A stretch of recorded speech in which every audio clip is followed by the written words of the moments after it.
S ತುಮಕೂರಿನ ಶಿರಾನು ಅಲ್ಲ ಕನಕಪುರನೂ ಅಲ್ಲವೇ ಅಲ್ಲ. ಯಾವುದಕ್ಕೆ? ಏರ್ಪೋರ್ಟ್ಗೆ. ಹಾಗಾದ್ರೆ ಎಲ್ಲಿ ಮಾಡ್ತಾರೆ? ಮಾಗಡಿಯಲ್ಲಿ ನಿರ್ಮಾಣ ಆಗುತ್ತಾ ಎರಡನೇ ಏರ್ಪೋರ್ಟ್? ಕುತೂಹಲ ಇದೆ. ಸದ್ದಿಲ್ಲದೆ ಮಾಗಡಿಯಲ್ಲಿ ಎಎಐ ಕೇಂದ್ರದ ತಂಡ ಸ್ಥಳ ಪರಿಶೀಲನೆಯನ್ನ ಮಾಡಿದೆ. ಅಂದ್ರೆ ಸೆಂಟ್ರಲ್ ಟೀಮ್ ಸ್ಥಳ ಪರಿಶೀಲನೆಯನ್ನ ಮಾಡಿದೆ. ಮಾಗಡಿಯ ಮೋಟ್ಗಾನಹಳ್ಳಿ, ಚಿಕ್ಕಸೋಲ್ನೂರಿನಲ್ಲಿ ಸ್ಥಳ ಪರಿಶೀಲನೆ ಮಾಡಿದ್ದು ರಾಜ್ಯ ಕೈಗಾರಿಕಾ ಇಲಾಖೆ ಮತ್ತು ಎಎಐ ಕೇಂದ್ರ ತಂಡದಿಂದ ಪರಿಶೀಲನೆ ಆಗಿದೆ. ಅಂದ್ರೆ ಈಗ ರಾಜಕೀಯ ನಾಯಕರುಗಳು ಕಸರತ್ತು ಮಾಡ್ತಾ ಇದ್ರು, ನಮ್ಮೂರಲ್ಲಾಗಬೇಕು ಅಂತ. ನಮ್ಮೂರಲ್ಲಿ ಆಗ್ಲಿಲ್ಲ ಅಂದ್ರೂ ಪರವಾಗಿಲ್ಲ, ಆ ಕಡೆ ಅಂತೂ ಕನಕಪುರದ ಕಡೆ ಕಳಿಸ್ಲೇಬಾರದು ಅಂತ. ಮತ್ತೆ ಡಿ ಕೆ ಶಿವಕುಮಾರ್ ಟೀಮ್ ಕೂಡ ಕನಕಪುರದಲ್ಲಿ ಆಗ್ಲಿಲ್ಲ ಅಂದ್ರೂ ಪರವಾಗಿಲ್ಲ, ತುಮಕೂರ ಕಡೆಗೆ ಹೋಗೋದು ಬೇಡ ಅಂತ ಇದ್ರು. ಇದರ ನಡುವೆ ಎರಡೂ ಬೇಡ ತಡೀರಿ ಅಂದ್ಕೊಂಡು ಮಾಗಡಿಯಲ್ಲಿ ನಿರ್ಮಾಣ ಆಗುತ್ತಂತ ಪ್ರಶ್ನೆ ಇದೆ. ಬಟ್ ಇವ್ರುಗಳು ಹೇಳ್ದಂಗೆ ಎಲ್ಲೂ ನಿರ್ಮಾಣ ಆಗಲ್ಲ.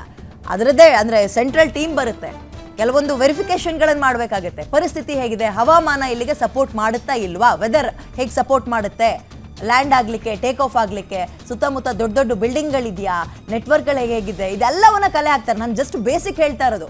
ದೊಡ್ಡ ದೊಡ್ಡ ಒಂದು ಮೌಂಟೇನ್ಸ್ಗಳಿದೆಯಾ, ಇವನ್ನೆಲ್ಲ ಮಾಹಿತಿ ಕಲೆ ಹಾಕ್ತಾರೆ. ಇವ್ರುಗಳಿಲ್ಲ, ಇವ್ರು ಮೂಗಿನ ನೇರಕ್ಕೆ ಮಾತಾಡ್ಕೋಬೋದು ನಮ್ಮೂರಲ್ಲಿ ಅಂತ.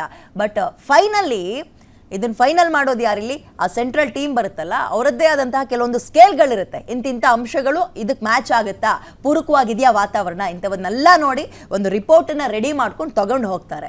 ಆ ನಂತರ ಫೈನಲ್ ಆಗುತ್ತೆ. ಅದನ್ನು ಬಿಟ್ಟು ಇವರು ತುಮಕೂರಲ್ಲಿ ಇಲ್ಲ ಕನಕಪುರದಲ್ಲಿ ಇಲ್ಲ ಚಿಕ್ಕಮಗಳೂರಲ್ಲಿ ಮಂಗಳೂರಲ್ಲಿ ಅಂದ ತಕ್ಷಣ ಆಗಲ್ಲ. ಆ ಟೀಮ್ ಫೈನಲ್ ಮಾಡಬೇಕು, ವಾತಾವರಣ ಪೂರಕವಾಗಿದೆಯಾ ಅಂತ ನೋಡ್ತಾರೆ. ಸುತ್ತಮುತ್ತ ಇಷ್ಟು ಎಕರೆ ಪ್ರದೇಶ ಅಂತ ಬೇಕು, ಆಮೇಲೆ ದೊಡ್ಡ ದೊಡ್ಡ ಮೌಂಟೇನ್ಸ್ಗಳಿದೆಯಾ, ಬಿಲ್ಡಿಂಗ್ಗಳಿದೆಯಾ, ಅಲ್ಲಿ ಯಾವ ಅಡಚಣೆಯನ್ನು ಕೊಡಬಾರ್ದು ಟೇಕ್ ಆಫ್ ಮತ್ತು ಲ್ಯಾಂಡ್ ಆಗಬೇಕಾದ್ರಲ್ಲ. ಹಾಗಾಗಿ ಅವನ್ನ ನೋಡಿಕೊಂಡು ಒಂದು ಫೈನಲ್ ಮಾಡ್ಕೊಂಡು ಹೋಗ್ತಾರೆ. ಅದರ ನಡುವೆ ರಾಜಕೀಯ ನಾಯಕರುಗಳ ಕೆಸರರ ಚಟ ಇದ್ದೇ ಇರುತ್ತೆ, ಅಲ್ಲಿ ಅಂತ. ಸುದ್ದಿಯಲ್ಲಂತೂ ಇರಬೇಕಲ್ಲ, ಹಾಗಾಗಿ ಅಷ್ಟೇ. ನೋಡೋಣ ತಗೊಳ್ಳಿ ಎಲ್ಲಾಗುತ್ತೆ ಎರಡನೇ ಏರ್ಪೋರ್ಟ್, ದೊಡ್ಡ ಏರ್ಪೋರ್ಟ್ ಅಂತ.